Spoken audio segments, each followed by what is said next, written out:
The sun was low that day, and the wind carried the scent of the lilac bush she had planted long ago. And she did not expect visitors, not any more. Yet when she heard the knock, it was not heavy like her husband's used to be, nor quick like the postman's. It was hesitant, like a voice that feared being unwelcome.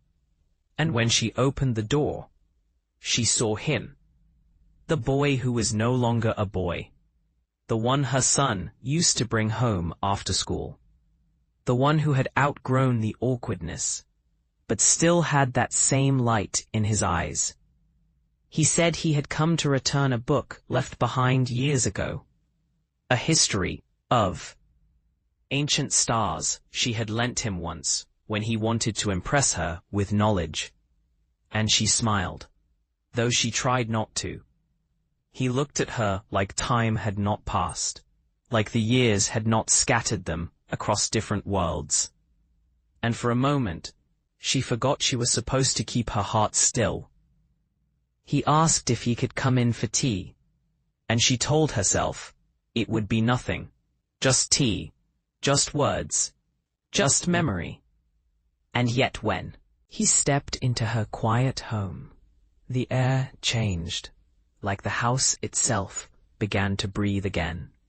Pause. He came again, 2 days later, carrying no excuse this time, just himself. And she did not ask why, because she already knew, and she hated that she knew.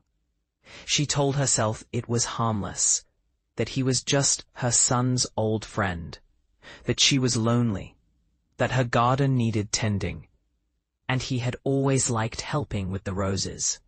And when he bent down to prune them, she could not look at the curve of his shoulders without feeling something old and dangerous wake inside her.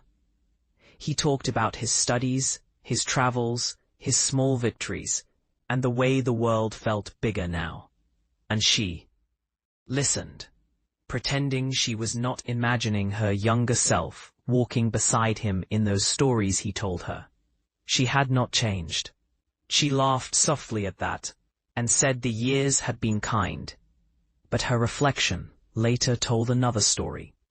Yet when he looked at her, she almost believed him, because his gaze held no pity, only something pure and reckless, and she knew then she should have told him to stay away, before her heart forgot its place.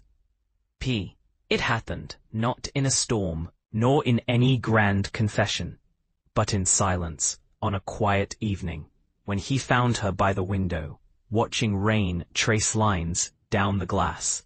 He asked her what she was thinking, and she said she was thinking about how everything ends, and how some things never begin. And he stepped closer, as if pulled by gravity, that did not care for reason or propriety. She could feel the warmth of him behind her, and when she turned, the world became smaller, the air thicker, her pulse louder. He did not touch her at first, just stood there, like he was afraid to ruin the fragile peace between them. And she thought she should speak, say something, stop it all, but the words would not come. They stood that way, long enough for the rain to forget why it fell. And then he whispered her name, and it sounded like a promise and a question, all at once, and she closed her eyes, because sometimes surrender is quieter than resistance. Period. After that night, they tried to be ordinary again. She brewed tea, he fixed a shelf, they talked about the weather and the garden, and pretended their hearts were not burning beneath the surface. She thought of her son, and the guilt that pressed on her like stone. She thought of the world outside that would never understand, and she tried to end it before it could end them.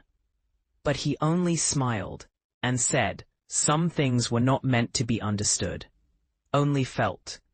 And she wanted to believe him, but the truth was heavier than youth could carry.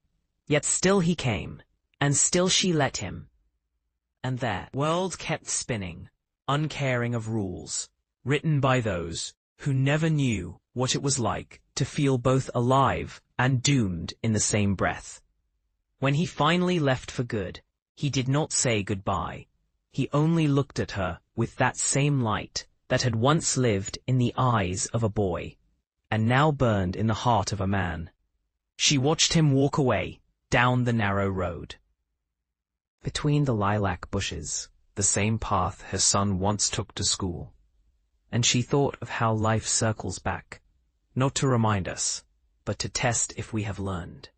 She touched the teacup he had used, and felt the warmth fading.